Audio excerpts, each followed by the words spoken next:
আল্লাহ রাব্বুল আলামিন বলেছেন ফামানিত্তাবা হুদায়া ফালা ইয়াদিল্লু ওয়ালা ইয়াশকা।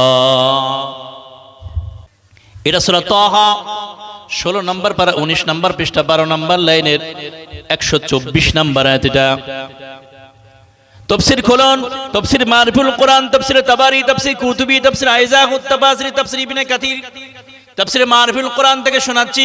আল্লাহ রাব্বুল আলামিন বলছেন এই হুদা নামক এই কোরআন পৃথিবীর কোনো মানুষ যদি একে যদি নিজের গাইডলাইন হিসাবে যদি মেনে নেয়, একে যদি অনুসরণ করে চলতে পারে, একে যদি অনুকরণ করে চলতে পারে, আল্লাহ রাব্বুল আলামিন বলছেন ফালা ইয়াদিল্লু, ওই ব্যক্তি কোনোদিন পথভ্রষ্ট হবে না, ওয়ালা ইয়াশকা, তার ভিতরে কোনোদিন ভয়ও থাকবে না।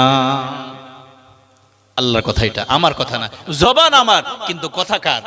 কথা বলেন আল্লাহ। এই জন্য আমি যে কথা বলছিলাম, কোরআনকে অনুসরণ করে চলতে হবে, অনুকরণ করে চলতে হবে। আপনি নিজে কোরআনকে ভালোবাসবেন, নিজে শিখবেন, সন্তানদেরকে শেখাবেন, নাতি নাতনিদেরকে শেখাবেন।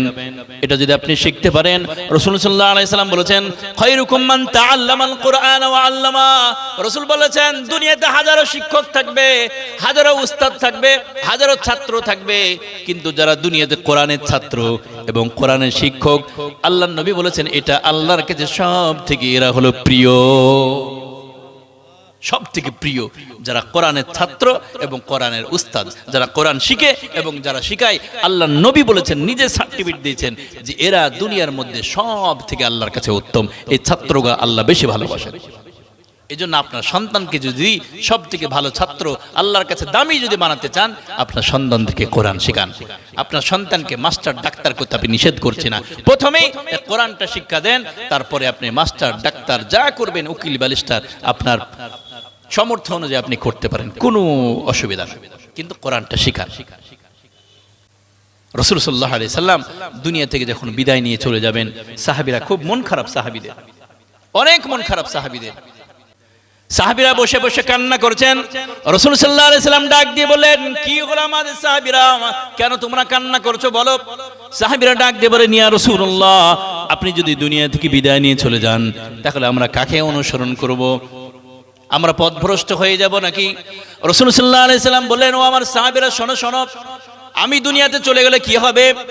আমি তোমাদের জন্য দুইটা সাবজেক্ট রেখে যাচ্ছি, দুইটা বিষয় তোমাদের জন্য রেখে যাচ্ছি। এই দুইটা সাবজেক্ট তোমরা যদি অনুসরণ করে চলতে পারো, অনুকরণ যদি করতে পারো, ফালা ইয়াদিল্লু, তাহলে কোনোদিন পথভ্রষ্ট হবে না, ওয়ালা ইয়াশকা, কোনোদিন তোমরা ভয়ের ভিতরে থাকবে না। একটা হলো কিতাবুল্লাহ, একটা হলো আল্লাহর কিতাব, এটা হলো কোরআন। দুই নাম্বার রাসূল সাল্লাল্লাহু আলাইহি সাল্লামের হাদিস। রাসূল বলেছেন এই দুইটা সাবজেক্ট পৃথিবীর কোনো মানুষ যদি অনুসরণ করে চলতে পারে, অনুকরণ করে চলতে পারে, তাহলে ওই ব্যক্তি কোনোদিন পথভ্রষ্ট হবে না। আজ দুনিয়াতে হাজারো পথভ্রষ্ট দল ঘুরে বেড়াচ্ছে, কিন্তু কারণ তারা কোরআনও মানে না, হাদিসও মানে না।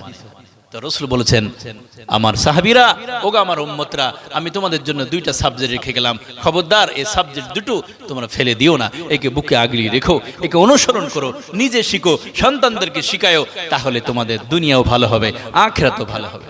আজকে আমাদের সন্তানদেরকে ইংলিশ মিডিয়ামে যখন পড়তে দিই, ক্লাস 1-এ পড়ে, 2-এ পড়ে, 10 থেকে 12টা সাবজেক্ট, কোরআন এবং হাদিস মিসিং, এই দুইটা সাবজেক্ট নাই।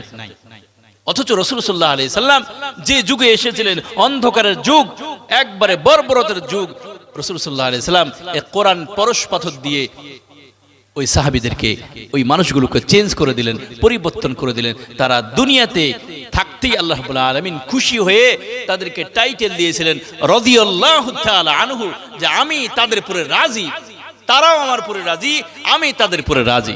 আল্লাহ টাইটেল দিয়েছেন। শুধু তাই নয়, জান্নাতের সার্টিফিকেটও দিয়েছেন আল্লাহ দুনিয়াতে।